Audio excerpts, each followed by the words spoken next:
Nous lisons la parole de Dieu dans Romains chapitre 8. Nous commençons au verset 1. Il n'y a donc maintenant aucune condamnation pour ceux qui sont en Jésus-Christ. Il n'y a donc maintenant aucune condamnation pour ceux qui sont en Jésus-Christ. Mais ce sont ceux qui sont en Jésus-Christ qui peuvent se laisser être condamnés. Comprenons ceci. Il n'y a donc maintenant aucune condamnation pour ceux qui sont en Jésus-Christ. Si quelqu'un est mort avec Jésus et est ressuscité avec Jésus, il devient une nouvelle créature dont les choses anciennes sont passées.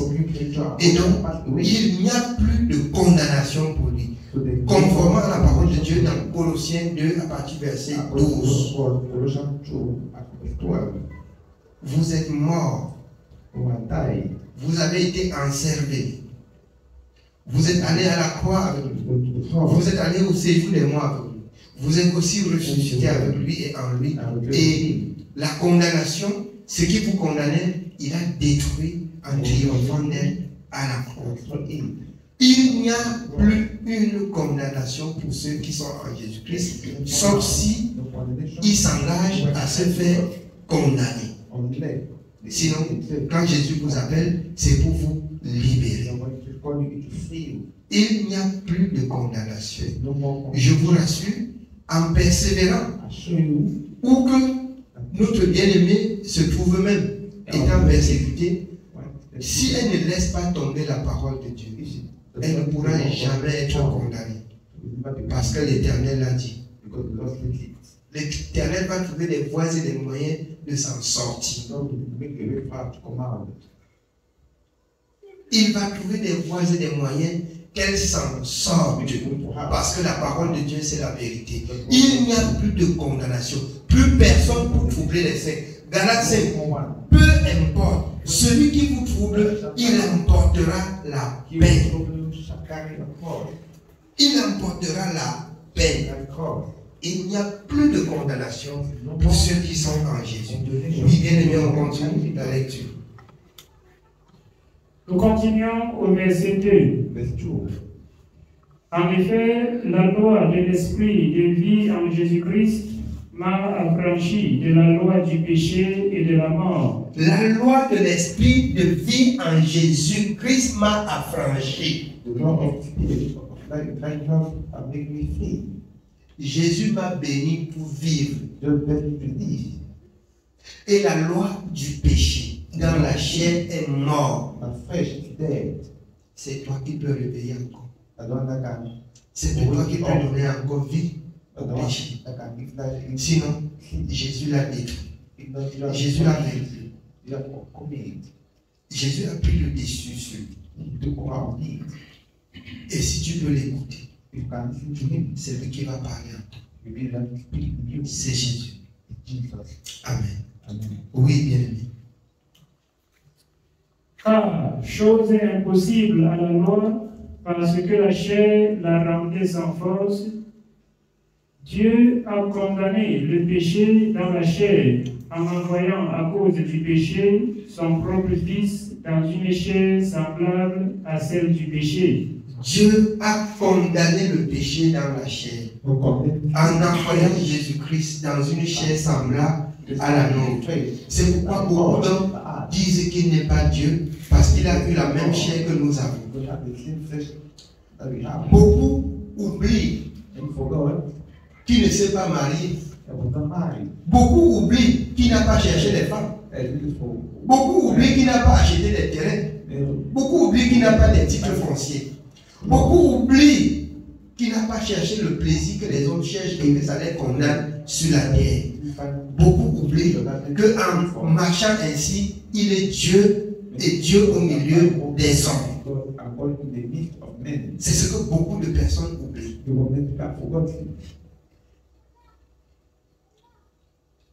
Contrairement aux anges qui ont été envoyés et que sur la terre, ils ont trouvé des belles femmes et ils sont calés.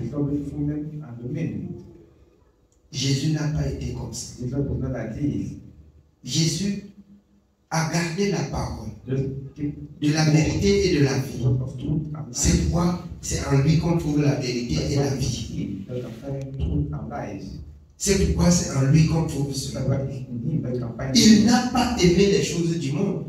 Il ne s'est pas attaché aux choses du monde. not tie himself to everything. Il a vécu dans une chair semblable à la nôtre. Mais la seule différence, c'est que il a dominé sur la chair qui avait été semblable à la nôtre. Nous n'avons pas dominé sur elle parce que nous lui avons donné l'occasion de dominer sur lui. Maintenant, pour nous rattraper, il faut qu'on entre en Jésus. Et quand on entre en Jésus, Jésus rend possible. Et il dit maintenant tu n'es plus condamné. C'est toi qui peux maintenant te lever et prendre encore l'engagement d'aller être condamné. D'aller être condamné. La convoitise charnelle qui fait la guerre dans le monde. Les pensées démoniaques, les pensées charnelles, les pensées envieuses, la chair qui désire et l'homme qui lui donne la possibilité d'avoir ce qu'il veut. Il y avait Jésus dans la chair. Il y avait tout ce que nous voyons. Il y avait tout ce que nous voyons. La femme adultère, lui qui est Dieu et qui a créé la vie et le plaisir se trouvent en lui. C'est pourquoi il domine sur la mort et il règne sur la vie et il donne le plaisir. Tout ça, c'est son pouvoir. Tout ça, c'est son pouvoir. Mais quand on n'a pas compris, on peut dire qu'il est un homme comme nous, on est homme. Si les hommes veulent se comparer à Jésus, que depuis leur naissance, qui ne cherchent pas à faire ce que Jésus, qui cherchent à marcher comme Jésus a marché. Et alors, voici pourquoi, à notre nouvelle naissance, la parole nous exhorte à marcher comme lui-même il a marché dans Éphésiens 5, 1, 2. Marcher comme lui-même il a marché. Parce qu'en marchant comme il a marché, on ne pêche plus. Vous savez, l'avantage qu'il donne aux hommes, il dit aux hommes, si tu veux avoir le plaisir, si tu veux avoir telle chose, ne vole pas, travaille pour avoir. C'est pas ça. Il ne s'est pas intéressé à ces choses. Aujourd'hui, si tu veux être marié, il dit, prends une femme et marie-la. Si tu veux me servir, épouse une femme. Pour ne pas avoir des pensées multipliées. Pour ne pas avoir des pensées multipliées. Si tu as besoin d'une maison, construis ta part. Pour ne pas discuter la maison de quelqu'un. Parce que lui, il disait, le Fils de l'homme n'a même pas où reposer sa tête. Mais il n'est pas construit. Donc il nous a appelés à la liberté, mais il nous exhorte de ne pas faire de cette liberté le libertinage, péché contre Dieu. C'est pour ça qu'il nous a donné le pouvoir d'avoir tout ce qu'on veut, mais dans la justice. Même dans la justice, il n'a pas porté envie à ce genre de choses. J'ai dit même dans la justice. Si il voulait avoir le plaisir, il aurait laissé les enfants ici en bas. C'est pas ça. Il aurait laissé Israël qu'on discute aujourd'hui là, il aurait même prendre le titre foncier d'Israël. C'est pas ça.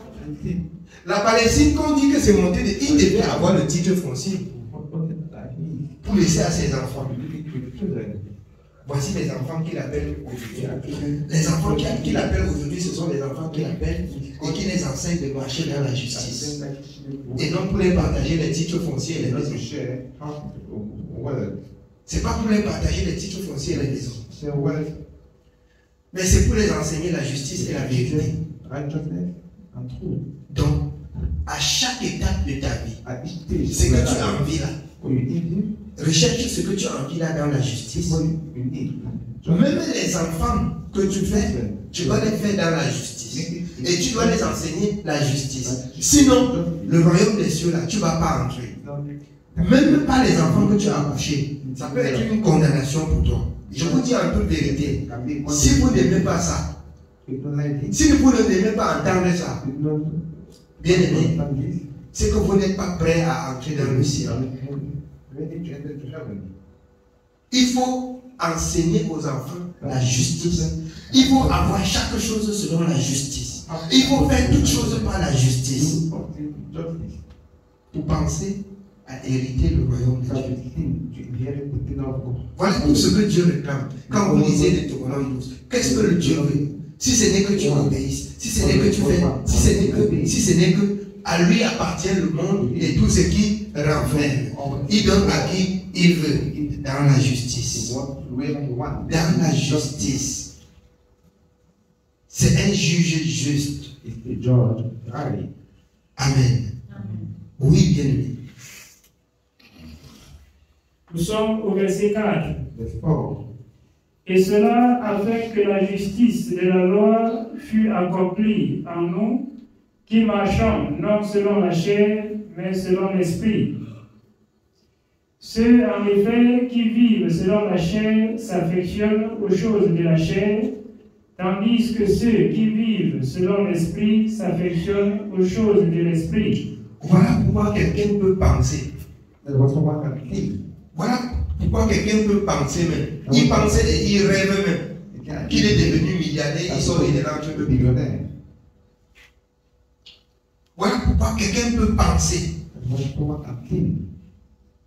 qu'il a pris tout droit là et il voit dans le songe que c'est la vérité. Et il cherche à aller à Yaoundé pour avoir le titre foncier de Douala. Ce sont ses pensées. C'est sa convoitise. C'est sa convoitise. Je vous dis, quand cet esprit naît dans le cœur de quelqu'un, il ne trouve même plus ceux qui sont à Douala avec les titres fonciers. Il trouve que tout cela, on va annuler. Il trouve que tout cela, on va annuler. Parce que Dieu lui a dit dans un songe que c'est pour lui. Pour lui, Dieu est tout puissant pour lui donner. Pour lui, Dieu est tout puissant pour lui parler. Donc il sait Dieu pour sa propre justice, pour sa propre défense. Il ne voit pas que Dieu est bon pour donner aussi à l'autre. Il ne voit pas que Dieu est bon pour qu'on l'honore en veillant sur sa parole. Mais pour lui, si Dieu est bon, il faut que Dieu donne tout ce qu'il demande. L'esprit là. L'esprit là. La vérité. La vérité, c'est de faire ce que Dieu a dit. Pour voir si Dieu accomplirait ses voeux par votre tour de paix. C'est pour ça que bien combattre tout ce qui arrive pour concours au bien de ceux qui aiment Dieu. Quand c'est mal, c'est pour amener les enfants de Dieu à réfléchir. Quand c'est bien, c'est pour que les enfants de Dieu louent Dieu. Donc, chaque chose pour un enfant de Dieu devrait être un message. Afin que personne ne se glorifie. Que j'ai beaucoup servi Dieu, c'est pourquoi j'ai beaucoup gagné. Non. Il y a des richesses qu'on a même pour sa perdition. Il y a des richesses qu'on acquiert même pour sa perdition. Amen. Oui, bien aimé. Et l'affection de la chair, c'est la mort, tandis que l'affection de l'esprit, c'est la vie et la paix. L'affection de la chair, c'est la mort. Donc ta pensée là, ça te conduit vers la tombe. Mais l'esprit, je vais vous dire en toute vérité, l'esprit de Dieu ne connaît pas les abus. L'esprit de Dieu ne connaît pas les disputes. L'esprit de Dieu, elle produit la vie. L'esprit de Dieu, elle fait chaque chose en vue de la justice de Dieu. La justice dont Dieu parle. La justice de Dieu. Pendant que charnellement, elle nous conduit à la mort. Nos pensées là, ça nous conduit quelque part qu'on ne connaît pas. Donc je nous ai dit la dernière fois, si tu te laisses entraîner par tes pensées, c'est que tu vas quelque part où tu ignores la destination. Et la destination, c'est la mort. Amen. Oui, bien oui. Car l'affection de la chair est inimitié contre Dieu, parce qu'elle ne se soumet pas à la loi de Dieu et qu'elle ne le peut même pas. Or, ceux qui vivent selon la chair ne sauraient plaire à Dieu. Pour vous, vous ne vivez pas selon la chair, mais selon l'Esprit, si du moins l'Esprit de Dieu habite en vous. Si du moins vous pouvez la recevoir et elle n'habite pas en vous, parce que vous l'avez attristé. Pour vous, vous ne vivez pas selon la chair, mais selon l'Esprit. Si du moins cet Esprit habite en vous. Ainsi, en est-il de ceux qui ont été baptisés en Jésus-Christ? Ils sont morts, ils sont ressuscités. Souvenez-vous dans Acte 2, ceux qui se baptisent au nom de Jésus, le don du Saint-Esprit les accompagne. Quand ça n'accompagne pas, c'est qu'il y a un problème. Et pour le croyant doit travailler jusqu'à briser la barrière de ce problème. Et il reste désormais un enfant de Dieu plein. Ne sois pas un enfant de Dieu à moitié. Ne sois pas un enfant de Dieu à moitié. Beaucoup disent qu'ils ont reçu le Saint-Esprit, mais que la chair a déjà attristé cet esprit. J'ai expliqué la dernière fois dans un enseignement, quand on reçoit le Saint-Esprit, bien aimé, ce n'est pas l'automatisme. Le Saint-Esprit, quand on la reçoit, on doit être enseigné. Et l'enseignement nous appelle à nous soumettre à la parole qui est écrite. La parole qui est écrite devient la nourriture du Saint-Esprit. Afin que quand tu nourris l'esprit par la parole, quand tu as besoin de la parole, l'esprit prend ce que tu as pris pour garder dans l'esprit. Et elle te communique. Mais si tu reçois l'esprit, tu penses que tu fermes le livre, tu vas dormir. Après, quand tu dois avoir des problèmes, tu te mets à genoux, tu pries pour que l'esprit te donne la parole. Ça te donne quelle parole? Que tu as appris ça où? Tu as appris ça où? Ça prend où? Jésus lui-même disait ce qu'il a reçu du Père. C'est pas ça?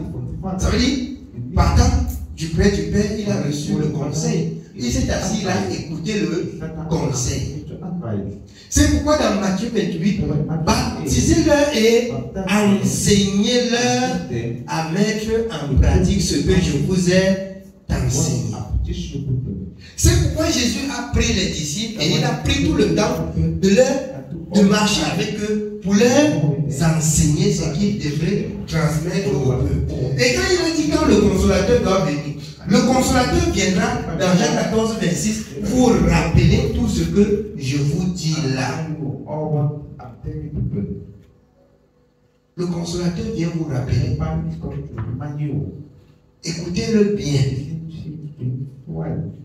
Ce que je vous enseigne là, le consolateur viendra vous rappeler.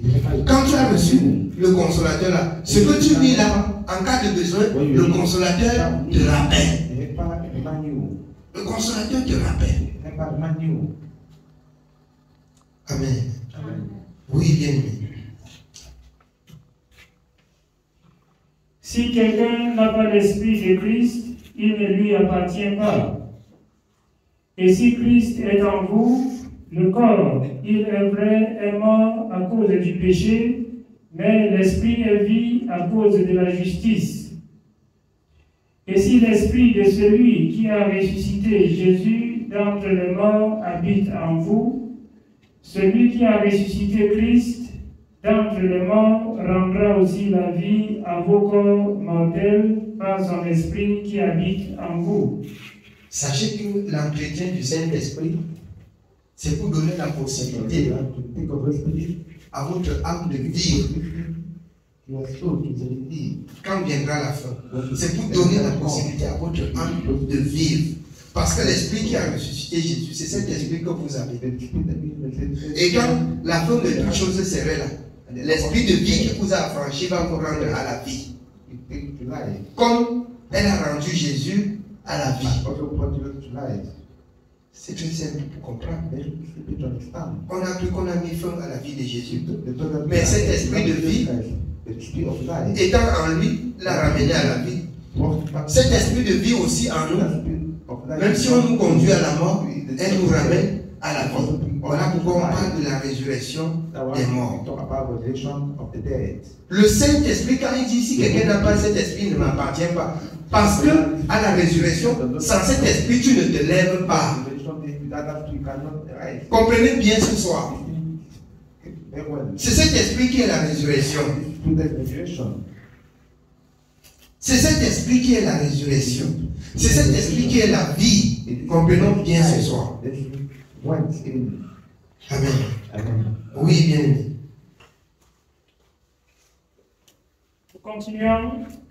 Nous continuons au verset 12. Ainsi donc, frères, nous ne sommes point redevables à la chair ou vivre selon la chair. Nous ne donnons aucune possibilité à la chair de dominer sur nous. Aucune possibilité à la chair. Nous ne sommes point redevables à la chair. Il désire, on le crucifie. Il veut, ça ne marche pas avec la parole, on s'impose à lui. On s'impose à lui. Amen. Oui, bien aimé. Si vous vivez selon la chair, vous mourrez. Mais si par l'esprit vous faites mourir les actions du corps, vous vivrez. C'est par l'esprit qu'on fait mourir les actions du corps. L'esprit de Dieu vient soutenir le peuple de Dieu. L'esprit de Dieu vient fortifier le peuple de Dieu. L'esprit de Dieu vient donner au peuple de Dieu de rendre ce qui est possible aux yeux des hommes possible. C'est pourquoi dans Jean 15, 5, sans moi, vous ne pouvez rien. Bon, plus qu'il est là, il faut que ça marche. Plus qu'il est là, il faut que ça marche. Plus que le Saint-Esprit est là, armez-vous de la même pensée que Jésus-Christ et vous verrez que toutes les barrières, toutes les montagnes vont se briser devant votre présence. Comme il a dit, si vous avez la foi, comme un grain de sénévé, vous pouvez demander à cette montagne, déracine-toi de là et jette-toi de là en mer et vous voyez la chose s'accomplir. Ça c'est la foi. Je crois que comme j'ai reçu Jésus, il est tout puissant et ceci ne va pas m'arriver. Je m'oppose à ceci et cela marche. C'est la vérité. Mais ça dépend de votre volonté. C'est votre volonté. Si vous avez la volonté de vous laisser entraîner, vous allez vous envoler. Si vous avez la volonté de résister, il vous fortifie et vous allez résister. C'est la vérité. Amen. Oui, bien. Comme tous ceux qui sont conduits par l'Esprit de Dieu sont fils de Dieu.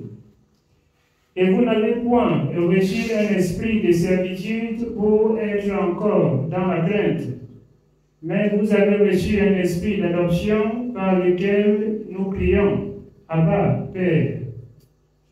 L'Esprit lui-même rend témoignage à notre esprit que nous sommes enfants de Dieu. Ça veut dire que l'Esprit de Dieu qui domine sur notre esprit parle en nous, atteste que ce que vous faites là, vous êtes devenus enfants de Dieu. L'apôtre Paul d'ailleurs dit, examinez vous-même pour savoir si vous êtes dans la foi. Que quand je fais le mal, je ne connais pas que je fais le mal. Quand je fais le mal, je ne connais pas que j'ai fait le mal. Quand je n'ai pas fait ce que Dieu a dit, je ne suis pas au courant. Mais les résultats poussent les autres à faire comme s'ils sont ignorants, comme s'ils avaient fait l'erreur, ou comme s'ils ne connaissent pas ce qu'ils font. Les mamans disaient souvent au village que tu as pris l'élément sur ton propre couscous. Tu as pas pris des légumes sur ton propre couscous et ça va te rattraper. Quand on va te servir, on va dire mange, c'est toi qui vas demander les légumes. Et tu vas manger en ce moment sans rien. Donc pour arriver dans le royaume des cieux, bien aimé, tu as besoin de l'esprit et tu n'as pas besoin de la Trinité. Amen. Oui, bien aimé. Or, si nous sommes enfants, nous sommes aussi héritiers, héritiers de Dieu et co-héritiers de Christ, si toutefois nous souffrons avec lui, afin d'être glorifiés avec lui. J'estime que les souffrances du temps présent ne sauraient être comparées à la gloire à venir qui sera révélée pour nous. Aussi, la création attend-elle avec un ardent désir la révélation des fils de Dieu. Car la création a été soumise à la vanité, non de son gré, mais à cause de celui qui l'y a soumise, avec l'espérance qu'elle aussi sera affranchie de la servitude de la corruption, pour avoir part à la liberté dans la gloire des enfants de Dieu. Or, nous savons que, jusqu'à ce jour, la création tout entière subit et souffre les douleurs de l'enfantement. Et ce n'est pas elle seulement, mais nous aussi qui avons les prémices de l'Esprit, nous aussi nous subirons en nous-mêmes en attendant l'adoption, la rédemption de notre corps. Car c'est en l'espérance que nous sommes sauvés. Or, l'espérance qu'on voit n'est plus espérance. Ce qu'on voit, peut-on l'espérer encore? Mais si nous espérons ce que nous ne voyons pas, nous l'attendons avec persévérance. De même aussi, l'Esprit nous aide dans nos faiblesses, car nous ne savons pas ce qu'il nous convient de demander dans nos prières. Mais l'Esprit lui-même intercède par des soupirs inexprimables. Et celui qui sonde les cœurs connaît quelle est la pensée de l'Esprit, parce que c'est selon Dieu qu'il intercède en faveur des saints. Nous savons, du reste, que toute chose concourt au bien de ceux qui aiment Dieu, de ceux qui sont appelés selon son dessein. Car ceux qu'il a connus d'avance, il les a aussi prédestinés à être semblables à l'image de son Fils, afin que son Fils fût le premier-né d'entre plusieurs frères. Et ceux qu'il a prédestinés, il les a aussi appelés. Et ceux qu'il a appelés, il les a aussi justifiés. Et ceux qu'il a justifiés, il les a aussi glorifiés. Que dirons-nous donc à l'égard de ces choses? Si Dieu est pour nous, qui sera contre nous? Lui qui n'a point épargné son propre Fils, mais qui l'a livré pour nous tous, comment ne nous donnera-t-il pas aussi toutes choses avec lui? Qui accusera les élus de Dieu? C'est Dieu qui justifie. Qui les condamnera? Christ est mort, bien plus. Il est ressuscité, il est à la droite de Dieu, et il intercède pour nous. Qui nous séparera de l'amour de Christ? Sera-ce la tribulation, ou l'angoisse, ou la persécution, ou la faim, ou la nudité, ou le péril, ou l'épée? Selon qu'il est écrit. Amen. Qu'est-ce qui peut bien séparer les enfants de Dieu à Dieu? Le péril, la faim, l'angoisse, les persécutions? Non. Rien, plus rien ne peut séparer un croyant plus que quand on croit. Il n'y a plus de condamnation pour celui qui croit.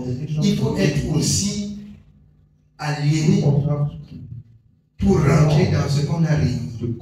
Et voyant que ce qu'on a régné conduit à la mort et ce qu'on a accepté produit la mort. Il faut être aussi aliéné pour retourner à la mort. Amen. Oui, bien aimé. Somme au verset 36. Verse 36. Selon qu'il est écrit, c'est à cause de toi qu'on nous met à mort tous les jours. C'est à cause de Christ qu'on nous met à mort tous les jours. Ceux-ci, beaucoup sont morts, comme l'apôtre Paul exprime dans cette exhortation. On nous met à mort tous les jours. Pour d'autres, on vous chiffre seulement, vous voyez seulement qu'il faut qu'on va venger. Non. Les autres ont subi même jusqu'à la mort. Jusqu'à la mort. Et ça ne peut pas nous séparer de Christ. Même si les autres mouraient. Donc si les autres meurent, on doit arrêter de servir Dieu. Jamais. On doit le servir. On doit le servir. L'apôtre Paul a dit, quand il partait à Jérusalem, quand les deux jumelles prophétisaient prenant la ceinture de Paul celui à qui appartient cette ceinture, comme il montre là, il ne va pas retourner. Voici, les Juifs vont le lier et vont le battre à mort. Les frères se concentrent en disant non, vraiment, il faut, homme de Dieu, vraiment, il faut qu'on essaie de voir Jérusalem là, laisse les autres partir et tu t'assois. Il dit, vous faites quoi en me troublant comme ça? Je suis prêt non pas seulement à partir, mais de mourir aussi pour le nom de Jésus. Donc, servir Dieu, c'est une détermination, c'est un engagement. C'est un engagement, c'est une détermination. On avance, on ne recule pas. On avance, on ne recule pas avant Jésus. Amen. Oui, bien.